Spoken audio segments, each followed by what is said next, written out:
absen dulu. Askia Sampah, Afif Abdillah,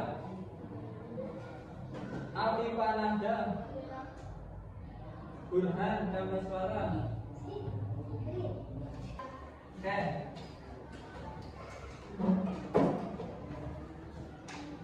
Masih semangat? Nah, hari ini pelajaran kita adalah pendidikan Pancasila. Silakan disiapkan bukunya, dikeluarkan. Kalau sudah dibuka halaman terakhir 50 ya. Oke, sudah ya. Kemarin kalian mempelajari tentang mengenal kearifan lokal.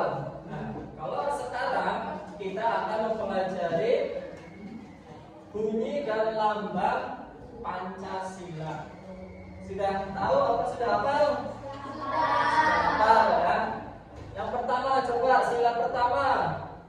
Lambangnya apa? Nah, bunyinya Ketuhanan Yang Maha Esa. Terus yang kedua, rantai ya. Bunyinya kemanusiaan yang adil dan beradab. Terus yang ketiga, lambangnya pohon beringin ya. Bunyinya Persatuan Indonesia. Terus yang keempat, alat banteng. Bunyinya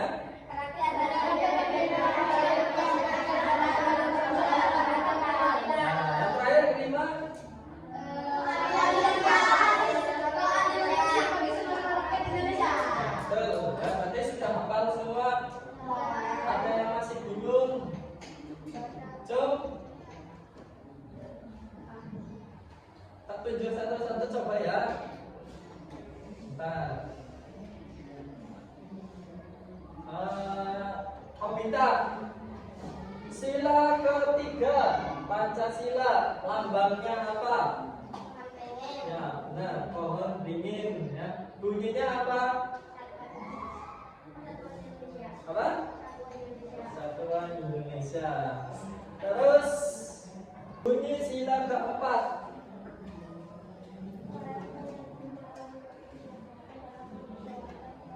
Benar apa enggak? Nah, ya, kerakyatan yang dipimpin oleh kebijaksanaan dalam permusyawaratan dan perwakilan. Sampai sini ada pertanyaan? Enggak ya? Belum? Udah ya? Nah, selanjutnya adalah nilai-nilai luhur dalam setiap sila. Jadi setiap sila itu memiliki nilai-nilainya. Yang pertama, sila pertama itu Ketuhanan Yang Maha Esa. Berarti nilainya itu antara hubungan kita dengan Tuhan langsung ya, hubungan dengan agama. Nah, iman dan takwa. Terus antara toleransi antar umat beragama. Misalnya di Indonesia kan agamanya nggak cuma satu. Ya, ada apa aja? Konghucu ya, Kristen, Islam, Hindu, Buddha ya. Kemudian jadi Pancasila itu sebagai dasar agar kita tidak saling apa? Tidak saling bermusuhan ya, tidak saling bertengkar karena walaupun kita berbeda tapi harus tetap satu ya. Oke, sampai sini ada pertanyaan? Belum? Apa sudah ada? Siapa? Nah, kemudian nilai selanjutnya ada persatuan dan cinta tanah air. Siapa yang di sini nggak cinta tanah air? Nah, di sini harus cinta tanah. Kita harus benar-benar mencintai apa yang ada di Indonesia ini, keragamannya, terus apalagi budayanya, terus apalagi alamnya yang besar, ya. Terus kemudian musyawarah demokrasi dan menghormati pendapat.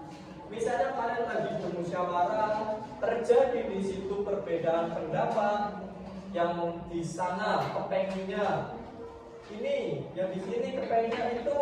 Nah, kita kan harus saling menghargai karena semua pendapat ada apa? Ada positif dan negatifnya masing-masing atau kekurangannya masing-masing. Ya, jadi tidak boleh egois mementingkan diri sendiri. Misalnya saya kepengen ini, harus, itu jangan, ya, itu namanya sifat egois, tidak bisa menghargai pendapat orang lain. Misalnya kalian lagi berdiskusi ingin kelas 4 ini mau liburan kemana, ya. Si Juna kepengen ke pantai. Nah, tapi si Candy kepengen ke gunung. Nah, si Obita kepengen ke Spanyol, ke luar negeri. Nah, tapi ditolak sama Bibi. Nah, kita nggak boleh keluar negeri nih. Kita harus cinta tanah air, harus di dalam negeri. Nah, terus si Candy tidak setuju. Saya nggak mau ke pantai. Di pantai panas. Saya takut hitam. Saya kepengennya ke gunung gitu yang dingin. Nah, itu ya. Tapi dari musyawarah itu kita harus saling menghormati, ya. Oke? Kemudian peran Pancasila dalam kehidupan berbangsa. Yang pertama, sebagai dasar negara. Nah, semua peraturan dan hukum harus sesuai dengan Pancasila. Semua peraturan di Indonesia dan hukumnya itu berdasarkan Pancasila. Dasarnya sebagai dasar. Kemudian sebagai pandangan hidup. Apa maksudnya? Yaitu menjadi pedoman hidup seluruh rakyat Indonesia. Pedomannya berarti Pancasila. Si Juna hidup di dunia ini, di Indonesia ini, dia berpedoman dengan Pancasila karena si Juna hidupnya di Indonesia. Kalau hidupnya di Spanyol ya berarti bukan berpedoman dengan Pancasila, tapi yang di sana negara. Ya, oke?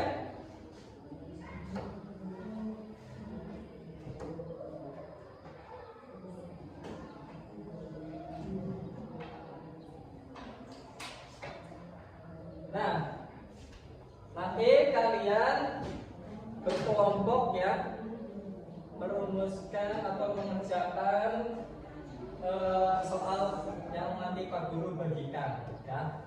Ini satu kelompok, ini satu kelompok, ini satu kelompok. Oke? Siap? Ini kelompok 1, kelompok 2, kelompok 3. Sudah? Sudah? Oke, kita lanjutkan sekarang waktunya presentasi dari kelompok 1, 2, dan 3. Siapa dulu, kelompok mana dulu? 1 ya.